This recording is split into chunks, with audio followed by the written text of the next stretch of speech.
Hello, good evening.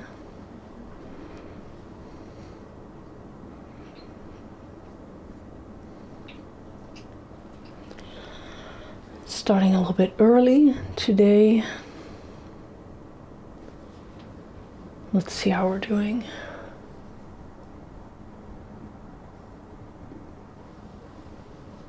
Yeah, I think we're live.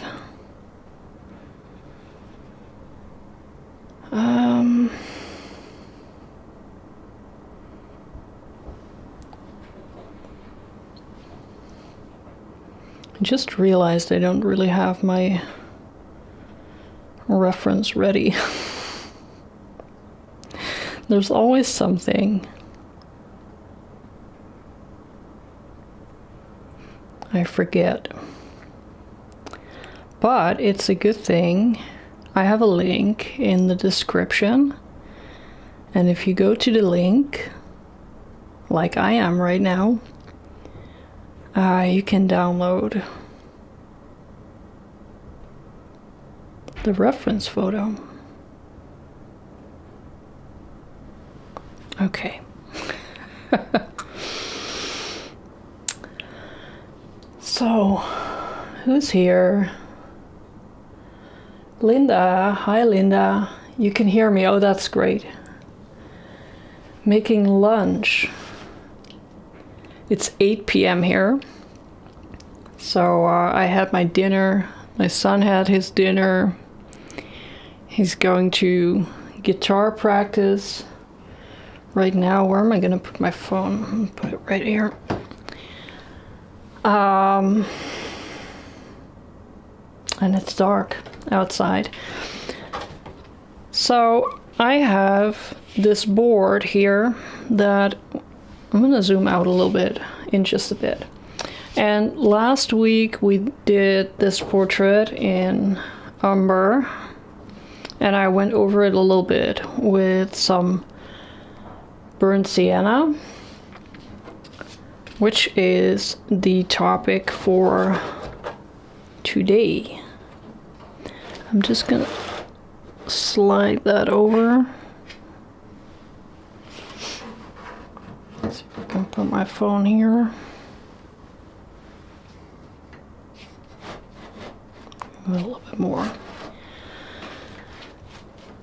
So today is Sienna Day.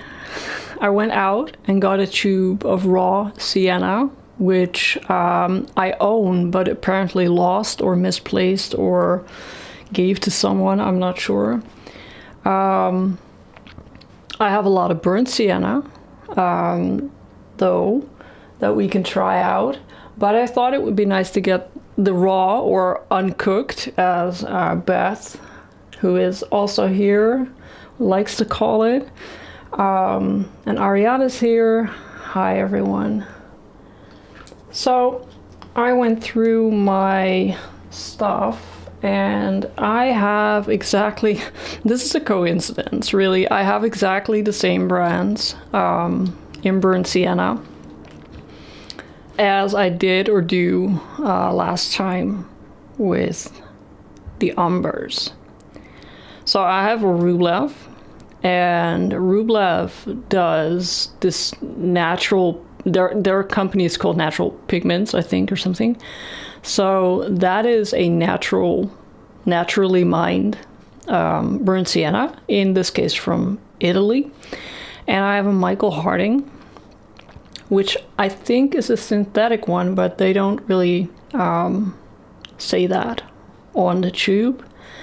And I have an Old Holland, and it does say natural sienna, so I guess maybe it's natural. So 3 of these, and then I got out and I bought this tube of raw sienna. Now, I bought the dark, which I'm going to explain that to you later.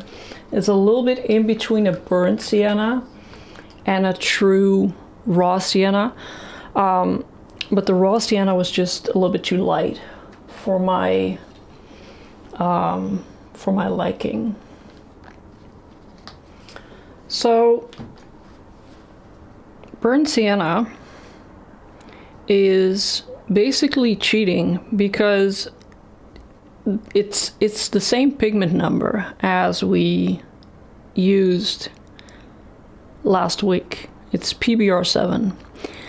And the reason why it's the same pigment number is because it's basically the same stuff. It's the same stuff. It's just we got it from clay, and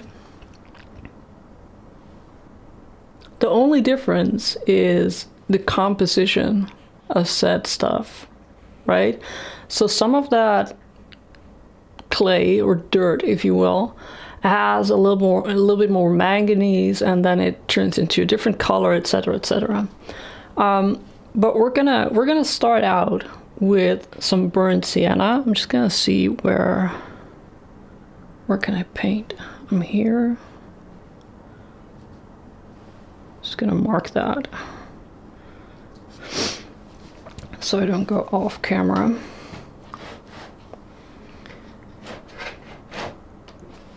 And I think this is, you know, this is the wonderful thing about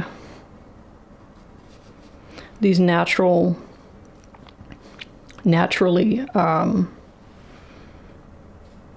mined things, that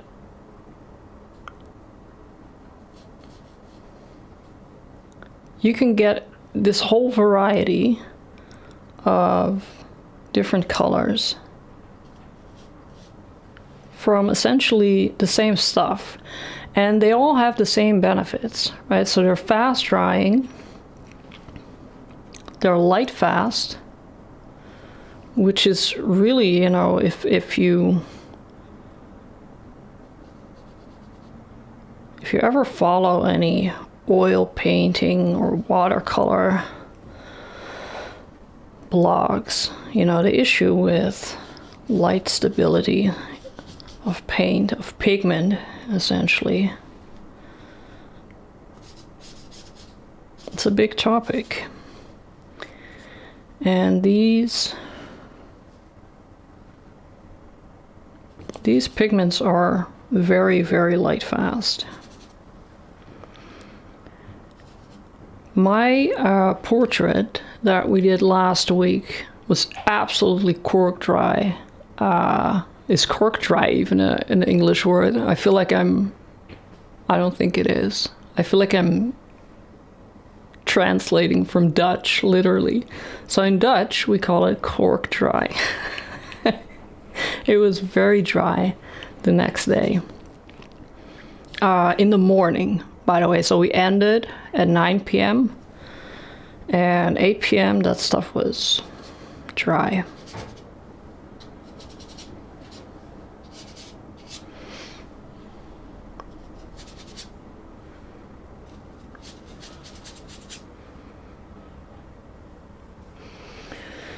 All right, Dutchism, yes, that's it. Dutchism is bone dry, bone dry.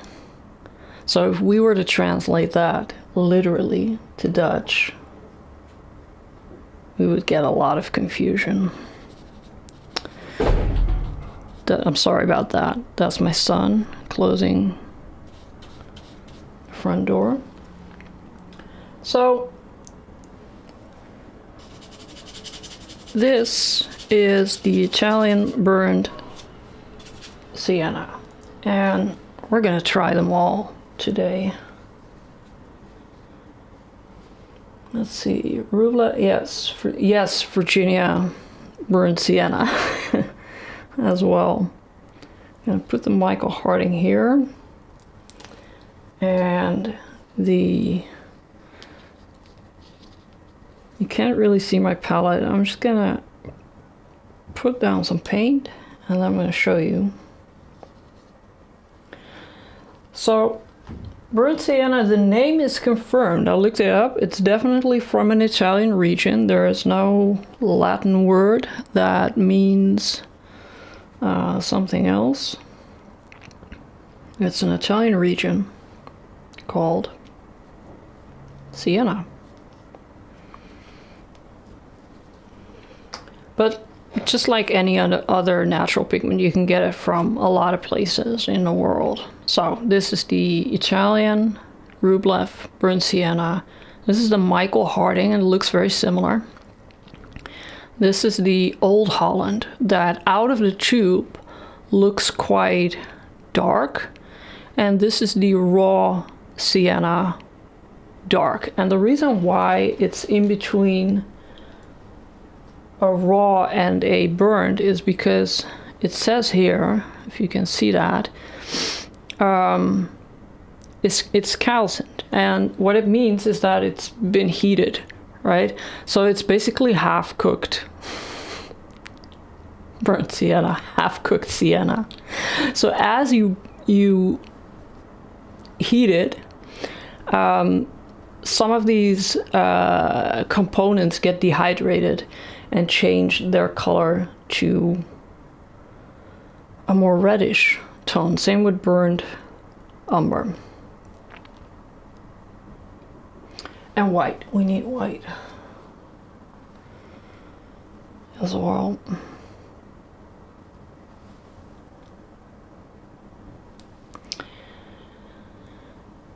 If you saw the little dot of raw sienna, you might wonder why raw sienna and not yellow ochre.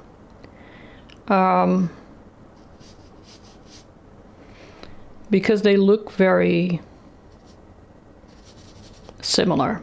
And it's also the reason why I actually own one tube, like I said, one tube of misplaced raw sienna.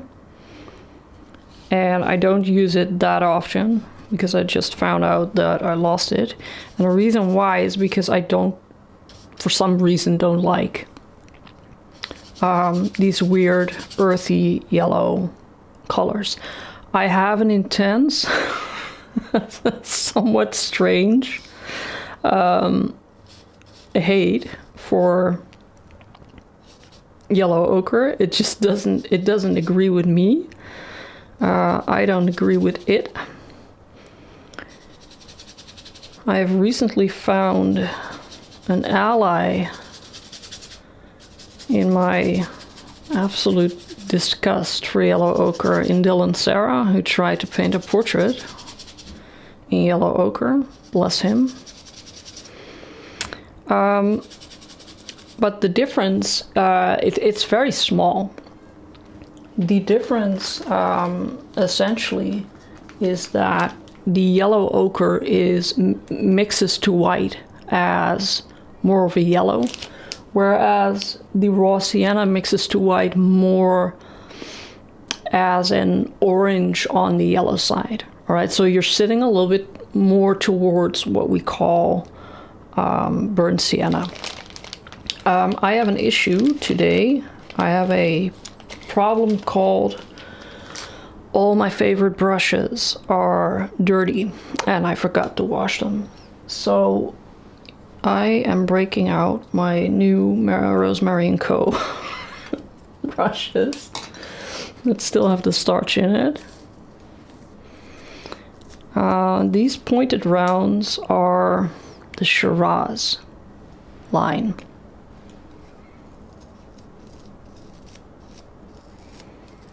And they are fresh. So,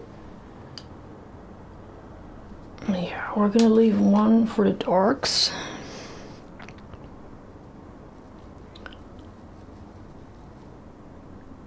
And I'm just gonna mix in a little bit of white for all these siennas. And then show you the difference.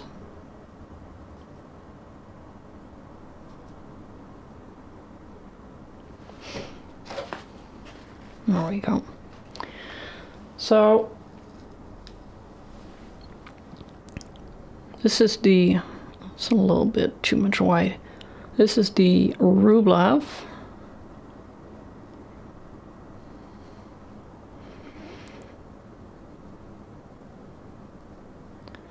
And this is the Michael Harding.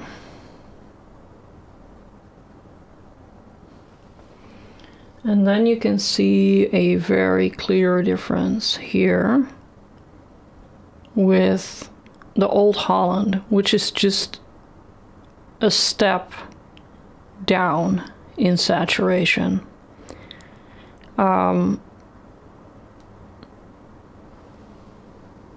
It's funny because the raw umber from Old Holland is quite warm, but their burnt sienna compared to these two is quite, yeah, desaturated. I don't know how else to say it.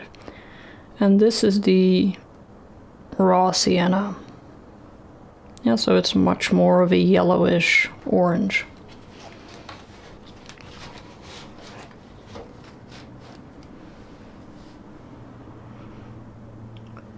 All right, let's paint a little bit.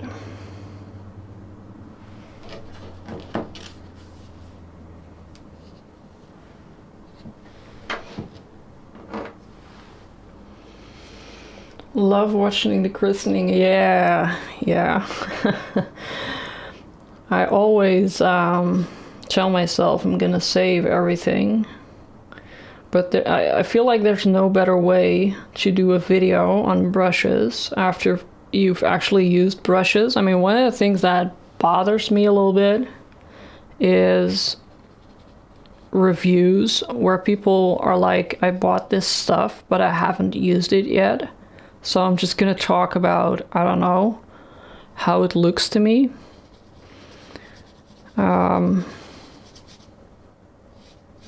Yeah, not a fan of that.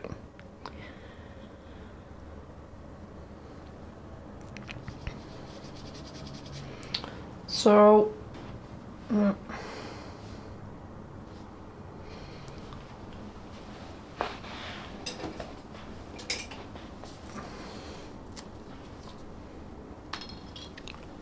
yeah, I'm just gonna grab another one.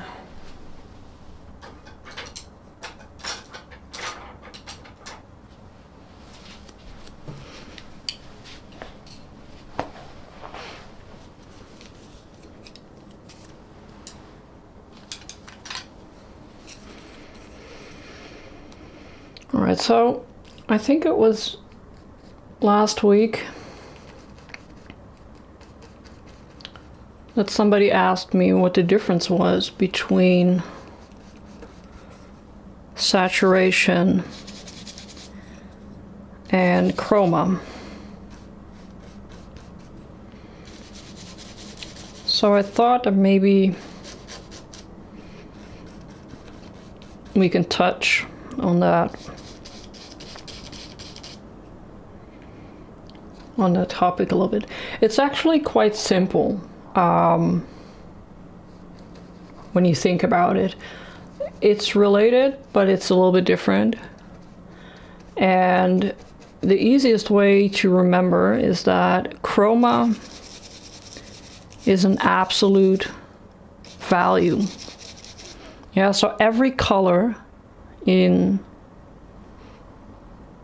the book, in the Munsell book, if you wish, has a number, has a value for its chroma, while saturation is relative to the color. So if I take this color straight out of the tube and I mix gray into it, and I mix more gray and more gray and more gray until the whole color is gone, is negligible, and I end up with gray, that process of going towards gray from this color from the tube is called saturation. So if I were to add gray to this Michael Harding burnt sienna, I would be desaturating it. And you often hear people, including myself, by the way, I do the same thing,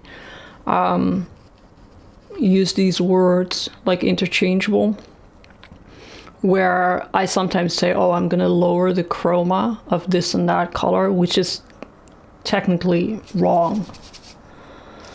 What you're doing is you're lowering the saturation, all right?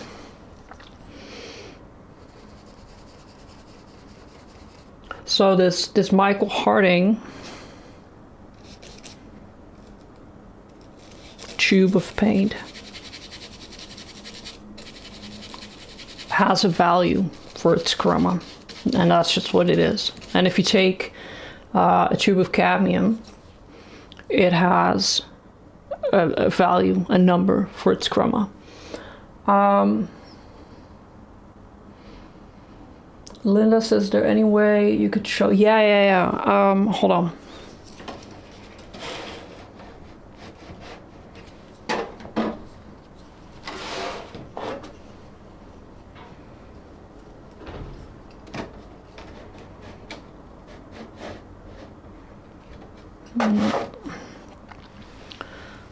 Oh my God. We're good. We're fine. Is this gonna stay? I'm trying to put my... No, this is not gonna stay.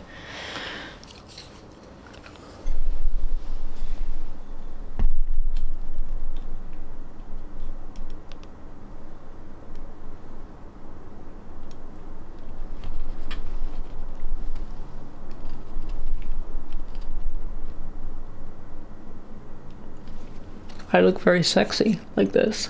I know.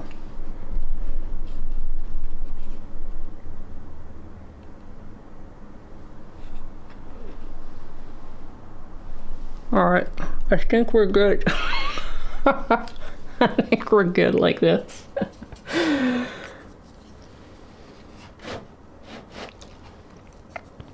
All right, so again, Rublev, Michael Harding, Old Holland. There we go. I'm gonna try and keep my brushes a little bit separate. My lights from my darks. It's a bit of a mess sometimes. I need my phone.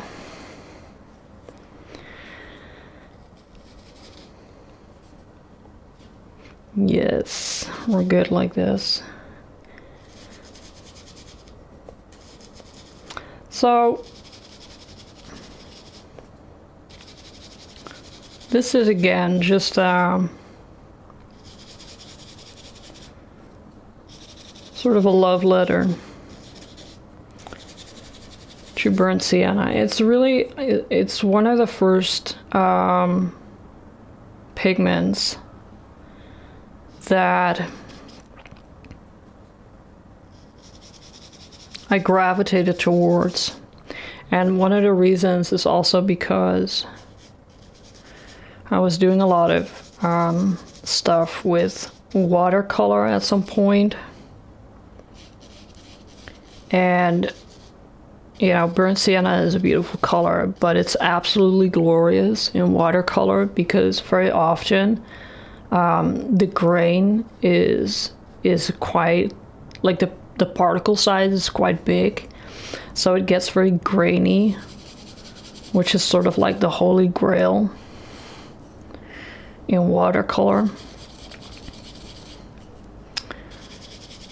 And as an oil color, it's incredibly versatile, and I have to admit that if I had to absolutely choose between umber and sienna, I would definitely go for burnt sienna over burned umber, because like I said, the chroma, so the color that it usually naturally has is a little bit higher, and that gives you a little bit more range to work with. It also, and this is really a great way to go about it, it makes beautiful blacks when you mix it with stuff like ultramarine blue or some other blue. Really, it doesn't really matter which blue. So yeah, that makes it a very, I feel like a very versatile color to have on your palette. And I'm a little bit, yeah, I'm a little bit, you know, weird when it comes to adding new colors to my palette, because I'm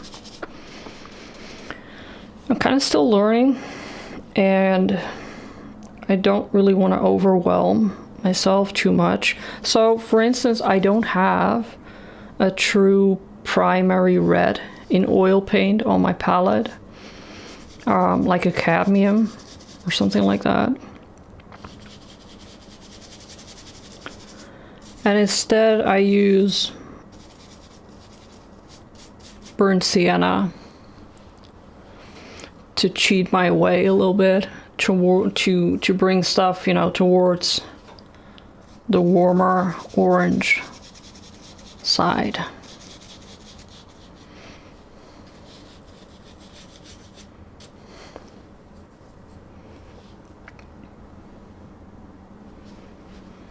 Ariana says, I love that so much, mixing with blue. Yeah, that really for me shows the power of this pigment. The funny thing also is that when I worked with it,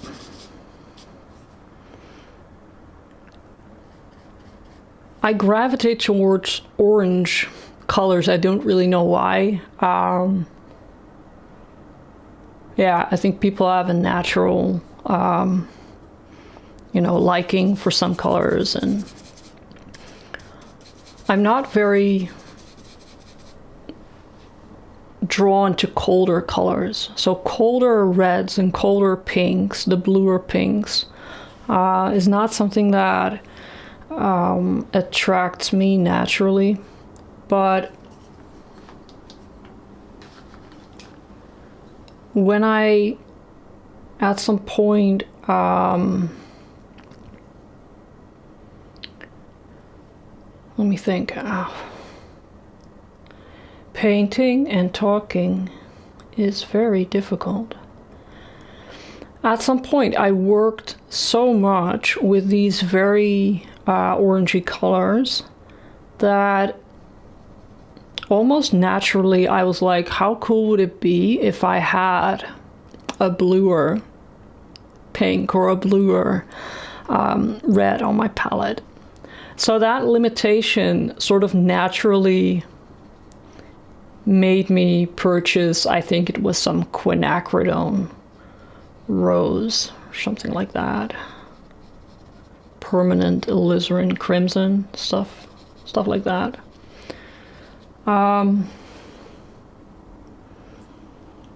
Linda said, that's so weird. I love orange. Yeah. I'm so orange too. And my mom as well. It's just, you know, all these earthy terracotta-like colors. They were just a really big part of my my childhood as well. But I purchased, yeah, like I said, a quinacridone, right? And when you mix with a quinacridone, you get very different pinks when you mix it with white, and you get very, yeah, different results, right? So mix it with blue, and you kind of get like a purplish black, and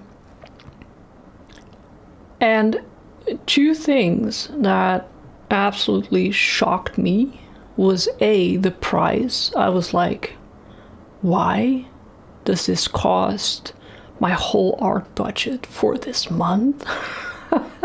Because earth pigments are really, almost every brand, they are what they call series 1, so the cheapest pigments. And this quinacridone was like series 3 or something. So that hurt. And the other thing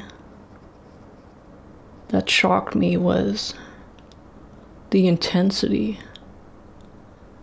And when you have this, when you're used to earth pigments, you're used to grabbing a lot of paint, you know, and not mixing very delicately.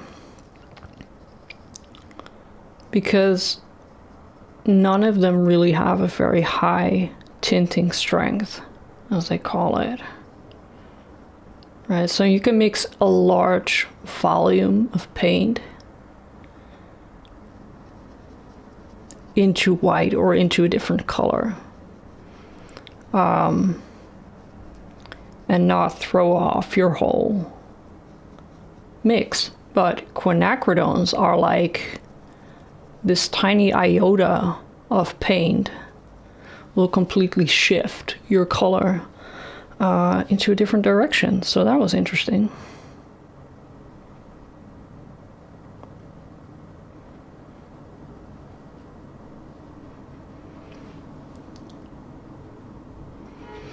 I love the pigment information as well as you're evolving. Thank you, thank you.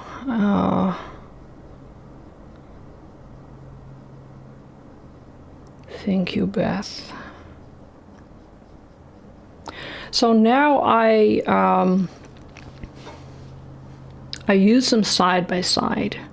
So I have this one little tube of permanent alizarin crimson, which, like I said, is a quinacridone pigment, and it's like a family of pigments, the same way that, you know, the iron oxides, the stuff that we're painting with right now is a family, and then you have this little family of quinacridones, and they're all very intense. And they have different names, like we're used to that in pigment world, to have a gazillion names for one thing. And I use them side by side as sort of a warm and a cold side. And I don't want to call it a warm and a cold red, because technically this is not a red. Even though my brain says it is. It's not a red because if you mix it with blue, you don't get a purple, right?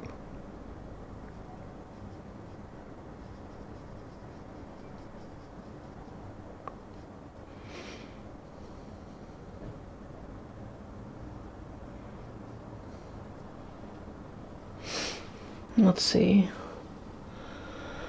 Linda says, I love the black you can get from alizarin crimson and Payne's gray. I'm betting oil paint pigments are way more expensive than my acrylics. I only have a cheap set of water soluble. Alizarin crimson and Payne's gray. Payne's gray, by the way, especially in acrylics, is probably my favorite tube of paint. I love it so much. But what it is, actually, if you look on the back, it's a mix of black and ultramarine blue. And that's why you get that purpley black, which I also love so much, because it gives such a nice deep, I don't know, but I always find it looks a little bit expensive, you know? I don't know if that has to do with the association with purple, but it looks very, very glamorous. And that's why you get that nice purpley black.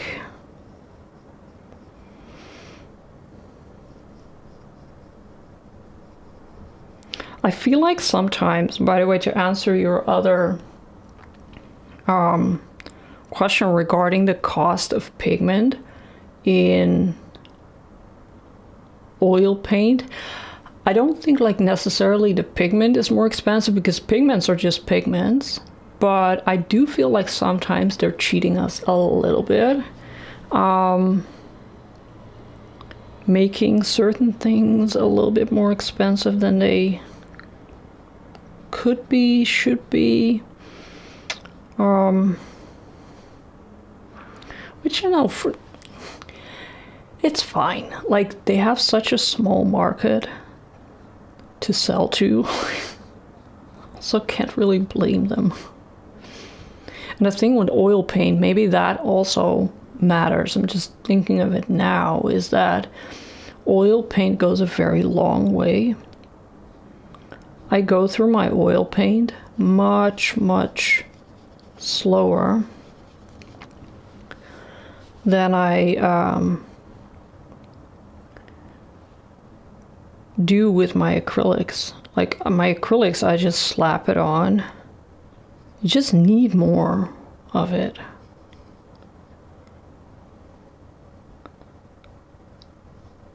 So maybe that's also something that factors in the price. I feel like I'm only off.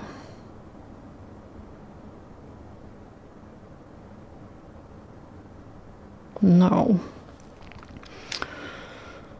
Then we keep painting.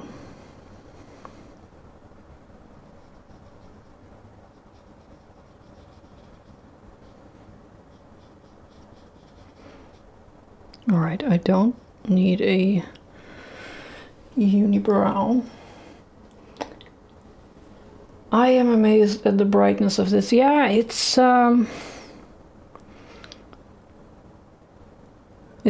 in your face, right? Burnt sienna especially.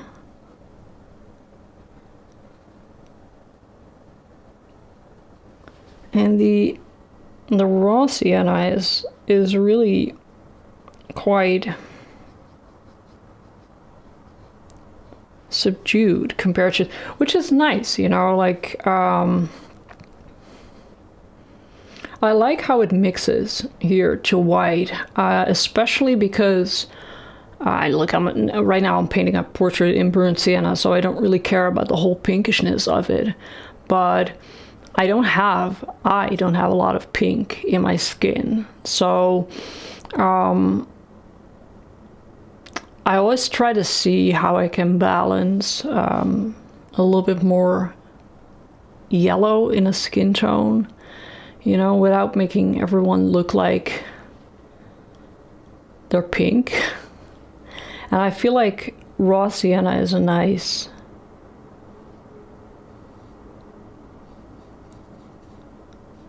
yeah, it's nice.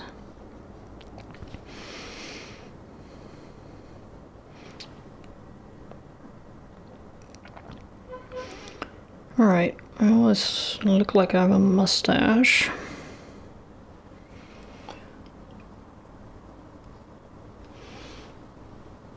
Linda says, so true, the acrylics go so much faster. The fluid, yeah. Yeah, I think I heard somewhere that the fluid acrylic, the pigment load, I think we're talking about Golden mostly, but the fluid acrylic from Golden is actually extremely highly pigmented because I'm not sure if I'm confusing the fluid with a high flow, because they have two lines, high flow and fluid. I'm not sure if they replaced the one with the other, but one of them is suitable for God, my words, the spraying, you know, the airbrushing, that's what I mean. For airbrushing. And I think for airbrushing what you need is a very high pigment load, because you're basically spraying pigment all over the place.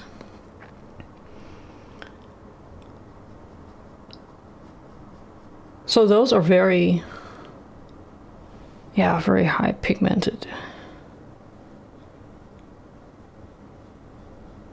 And Golden in general, their acrylic has a very good pigment load. Like it's 100% worth the money.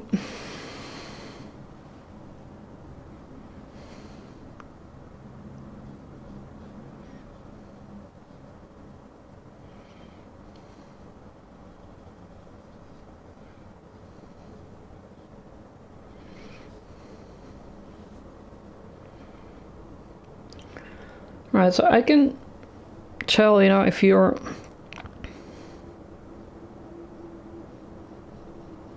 watching me use these colors, you can probably see that when it comes to the dark areas, I gravitate a little bit more towards the Old Holland. Also seems to be a little bit more opaque.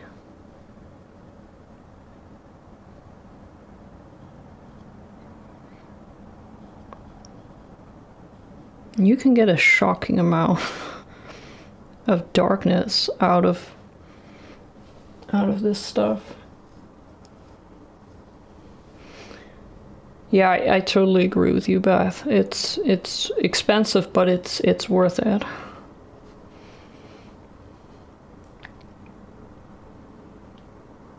Yeah. Yeah, it's incredibly frustrating to work with paints that have a low pigment load, because you see, and especially when you follow classes, you see people mixing and they get these amazing colors, and then you go ahead and try that and you're like, why do I get something that looks like poop?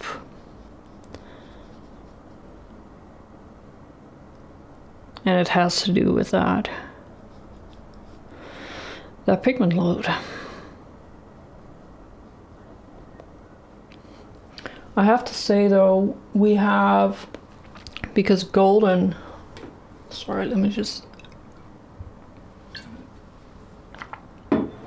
golden is imported in Europe. I don't think they have a factory in Europe. And you know, it's naturally quite an expensive brand, but we have here in Europe, we have Talens in the Netherlands, in Germany, and Belgium. They have great acrylics. That's definitely also one of my favorite. I think they're called Amsterdam acrylics.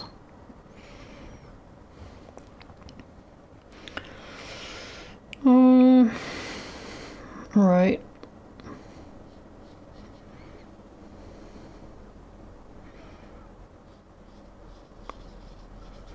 Let's see if we can get a little bit more shape here.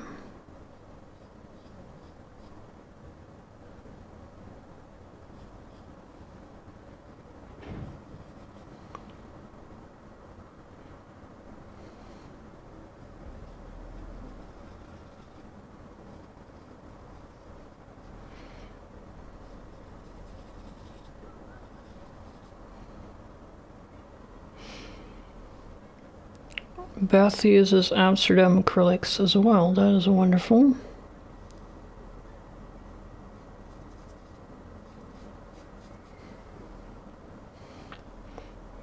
They have what they call student line, and also a pro line they call expert. It's a little bit thicker.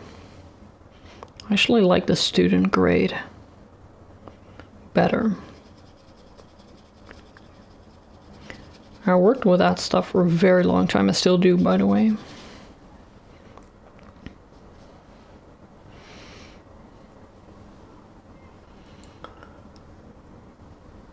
Thank you, Ariana. Thank you. I just like it that you guys are here painting with me a little bit.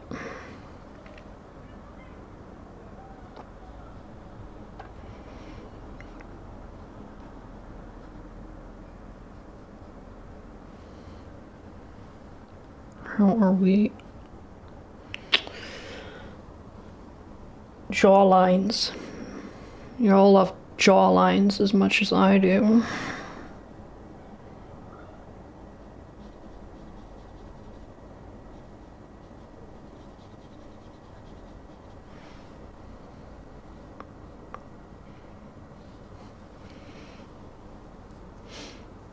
I know I said I was going to use one brush for the darks and then one brush for the lights. here I am.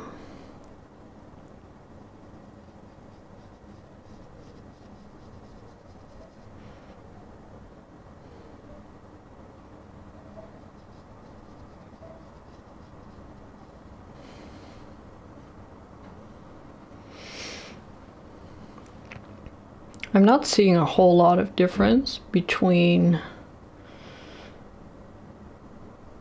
the Italian burnt sienna and the Michael Harding. They're both quite warm.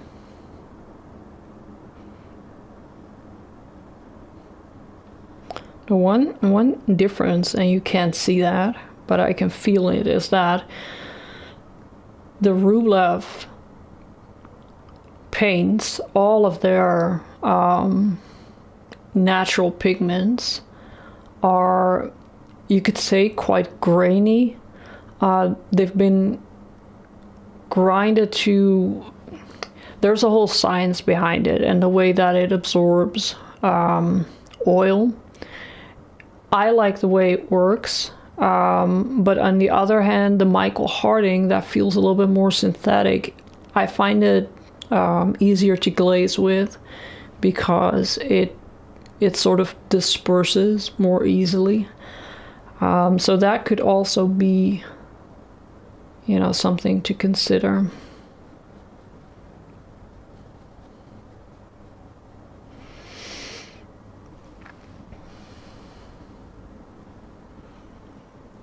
Oh, thank you. Oh, speaking of portraits, I can probably say it because it's on a live stream, but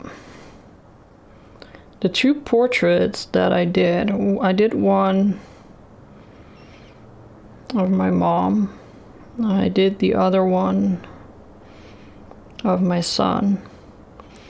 And I entered them into the Dutch Portrait Prize competition. And the results were going to be in on April 1st. So I was so stressed out. I was like, I submitted it, I got it finished, I submitted it, and I was like, I'm not going to think about it anymore. And I got in touch. The whole idea of that prize is that you can't sign your work because they would like to... Oh, my ear. Hold on. It's way too low and gigantic. One of the requirements is that they're able to judge your work anonymously, so you can't sign it or in any way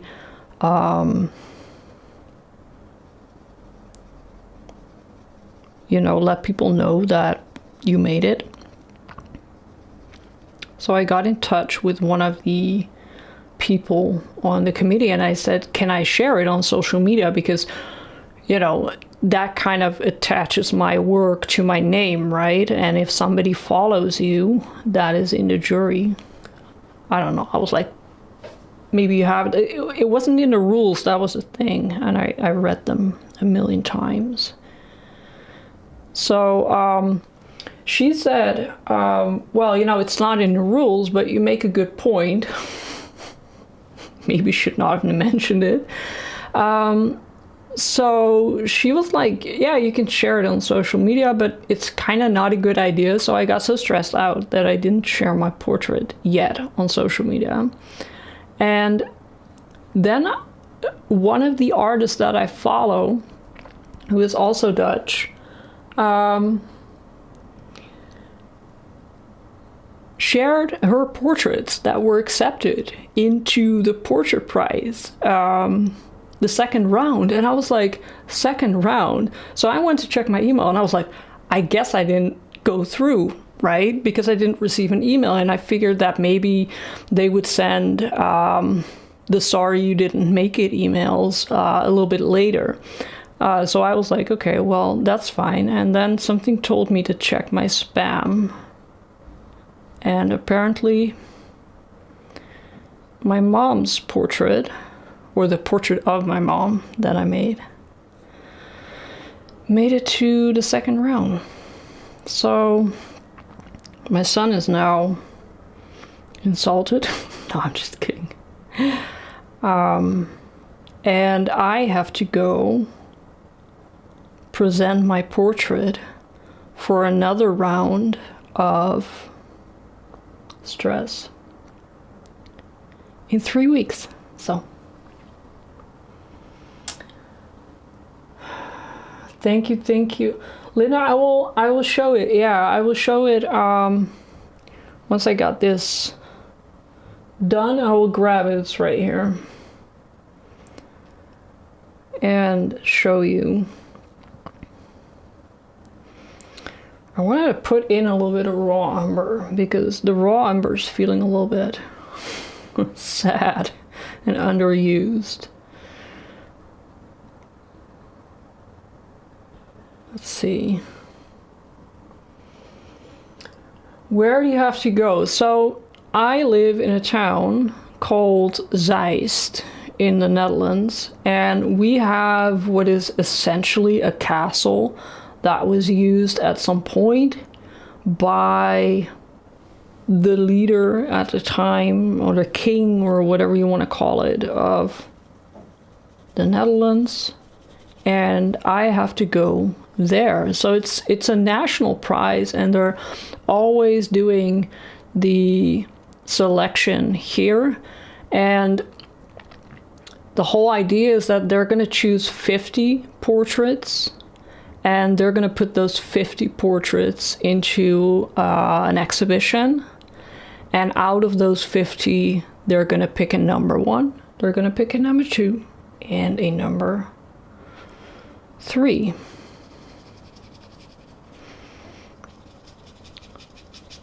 So I went there 2 years ago. It's the prize is the competition is once every 2 years,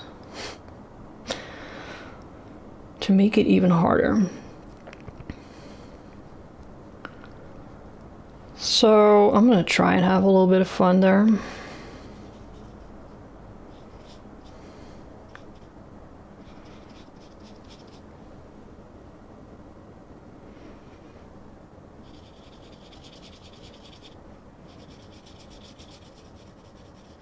But regardless, if you are in the Netherlands, the exhibition is really nice. Like, it's truly nice. So if you are in the Netherlands and you want to come and you want me to show you around,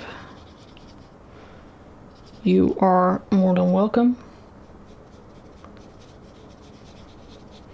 It's nice because a lot of them are not, or not a lot of them, some of them are not established, not professional artists. And yeah, it's just nice to see. There's a lot of art going on in this tiny country.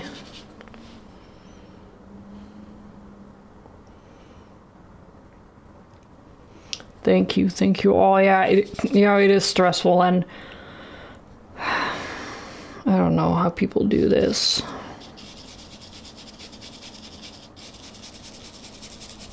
I'll try to shut off my brain at night.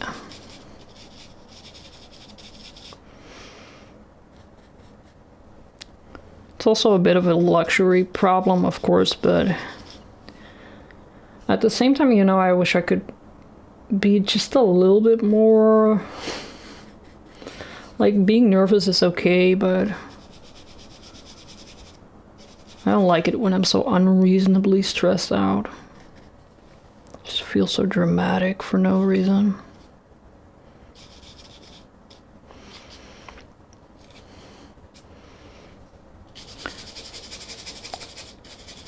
So just for the technicality of it, this is a bristle brush.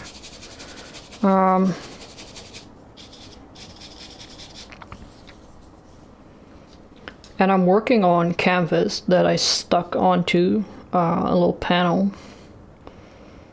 just to get some of that paint in there.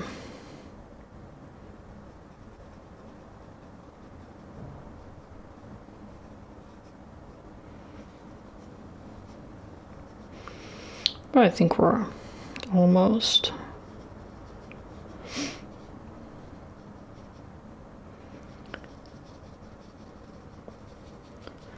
At a reasonable point. Should we? Just a little bit.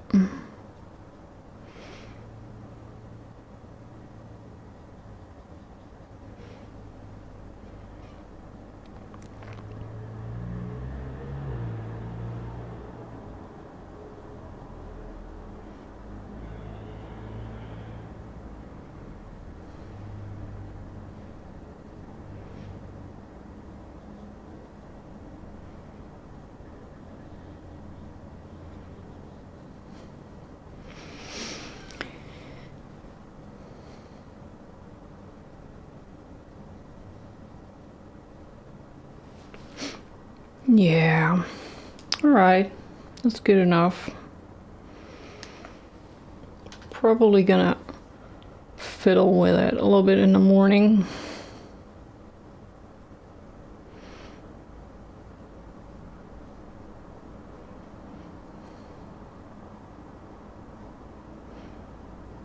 Can't leave it alone. So yeah. We have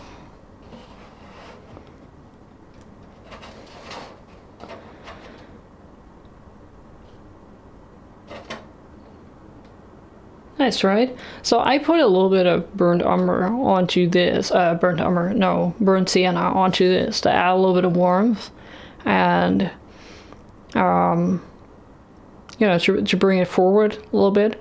And I think next week I'm gonna see like a third pigment. Maybe we can add a third pigment. It's definitely not gonna be yellow ochre for sure.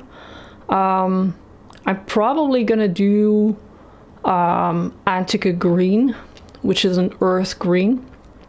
Really great color. And then after that we can try and do a portrait and see how they mix, but also see how you can, you know, create a little bit more depth with essentially a lower chromatic palette.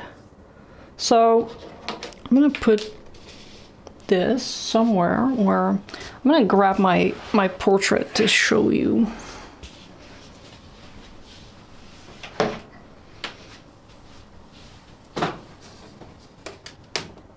Wow. All right, and then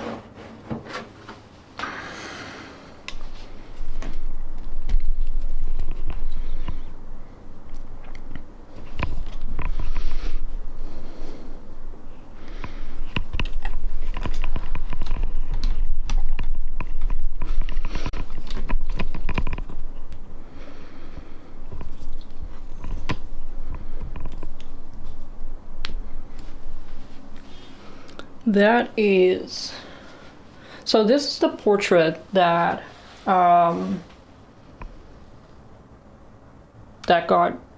went through to the second round, which I appreciate. Thank you very much. And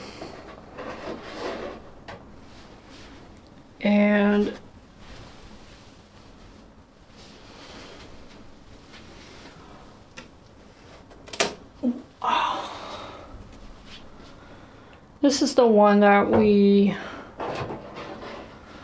worked on during the live stream at some point.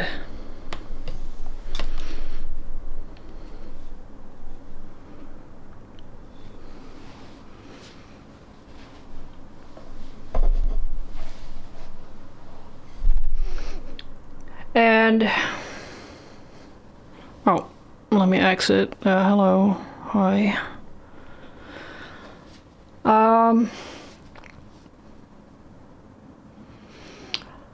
You know, I totally get, and my mom expressed the same thing. Like, I totally get why the one portrait was selected and the other one not. I think for me it's something, maybe you watched the live stream, maybe not, but I struggled a lot with this portrait of my son, who, and I said this during the live stream, he's kind of in between being a kid and being an adult or being an adolescent. He is almost 16 years old.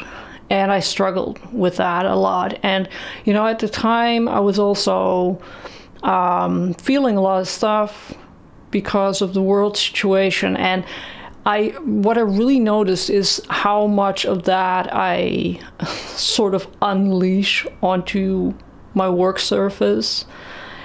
And I don't notice that when I'm usually painting, because I'm usually just doing whatever I feel like it.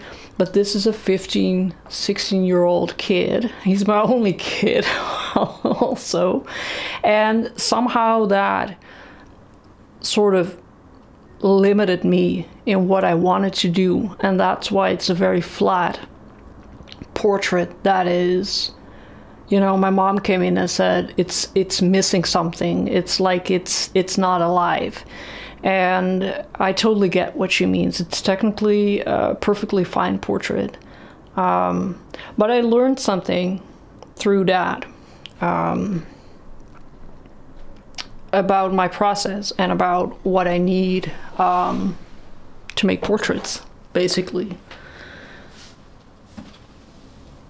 So this is the one that's going to Zeist.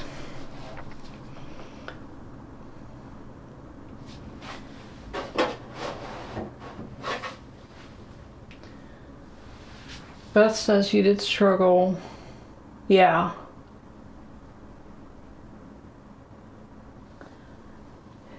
Yeah, seeing flat. You know, I'm trying not to.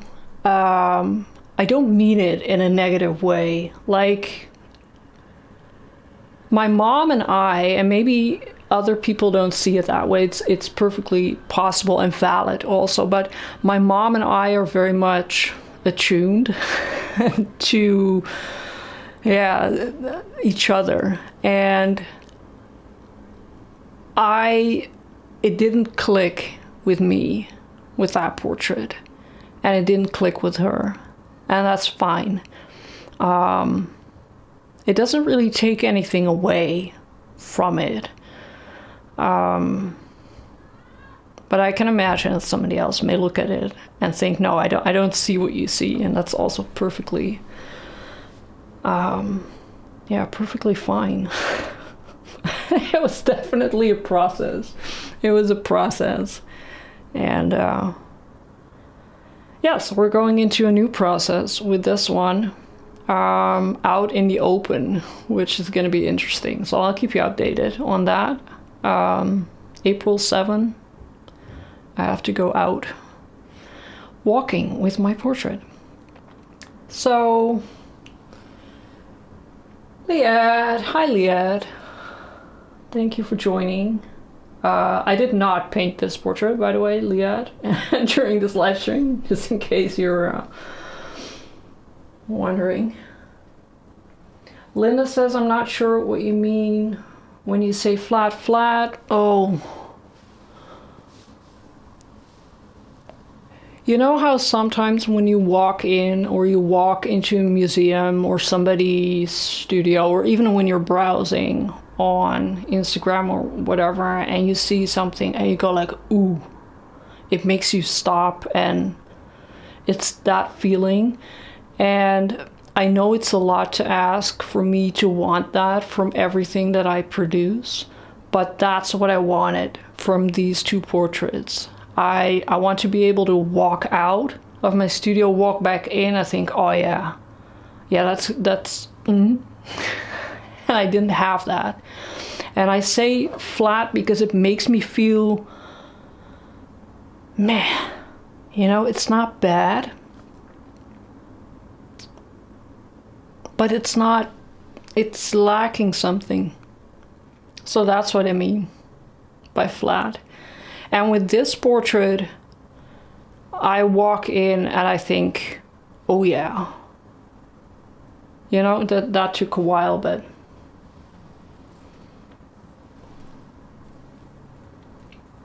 road trip with my portrait. Yeah, road trip, not more like bike trip.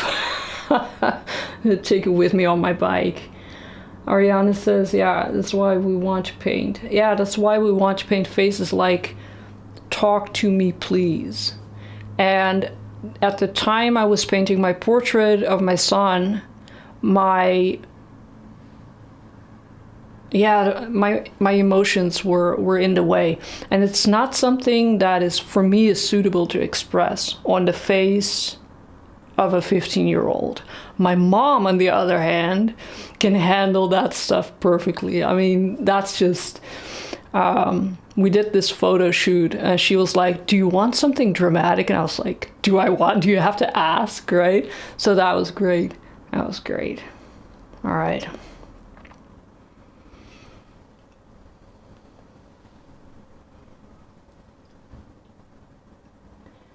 Yeah, I know you struggle a little bit with your liking your own work, Lena. I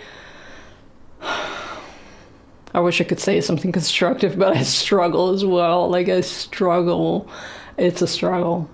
Like, yeah, maybe we should talk about it on one of Dylan's drawing live streams at some point, because maybe he has something constructive to say, because all I can say is I get it. I really do.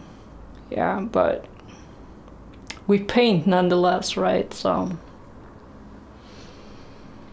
I love this dark background, pale skin. Yeah, thank you. Hi, do you ever use palette knives? Yes, I do. I use a lot of palette knives. Some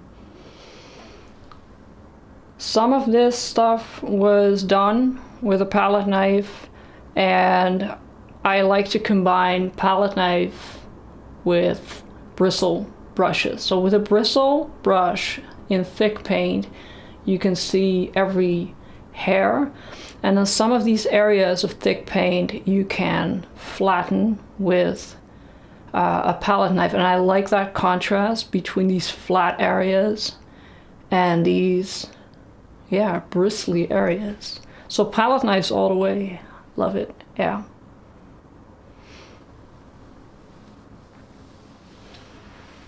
Yes, Linda, we're gonna harass Dylan next time. Ariana says it's difficult to know. It's difficult to know if your work is good.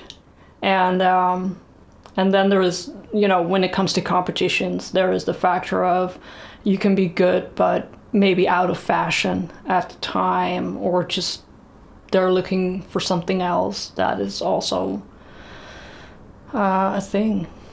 So, but even regardless of all of that, the act of painting and what it brings you needs to come first.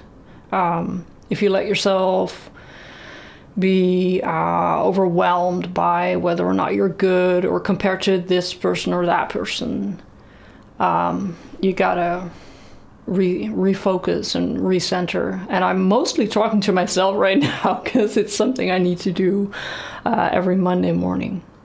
All right.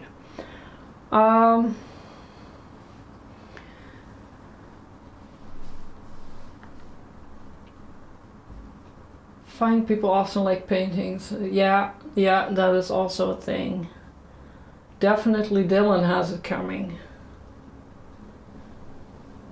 And painting, yeah, therapy, definitely.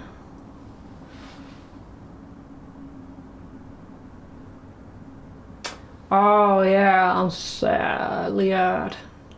So yeah, you just popped in. I had one painting. This painting is accepted into the competition, and the other painting declined.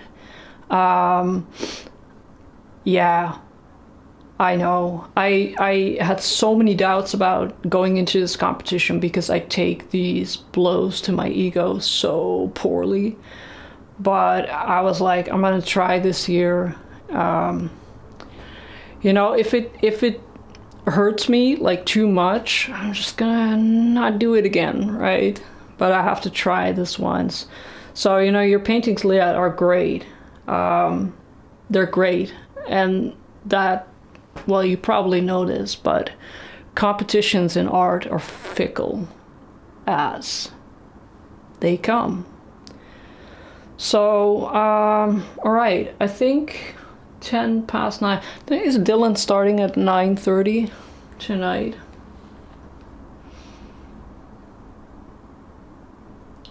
Maybe. He did last night, I think.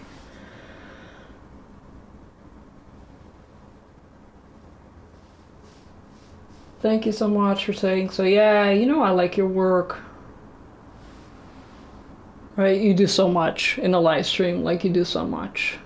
So much work in one live stream. It's awesome. So yeah, your live streams are always, you know, time-wise, a little bit difficult for me because I should be sleeping by the time you live stream. But I sometimes catch the replay or put it on in the background. So yeah, Liat has live streams as well, especially when you're US time. They're great. I'm gonna wrap this up because I'm so tired. And I had so much fun with this.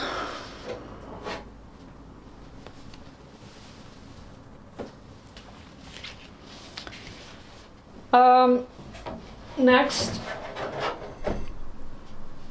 week, Antica Green, I think would be nice. Not touching the yellow ochre, so it's gonna be Antica Green.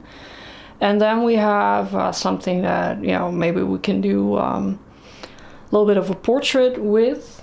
Thank you for joining me again. And if you have any more questions, you can find me on social media or you can put them in the comments. And have a great day, afternoon, or evening if you're in Europe like me. And I will see you next week. Bye-bye.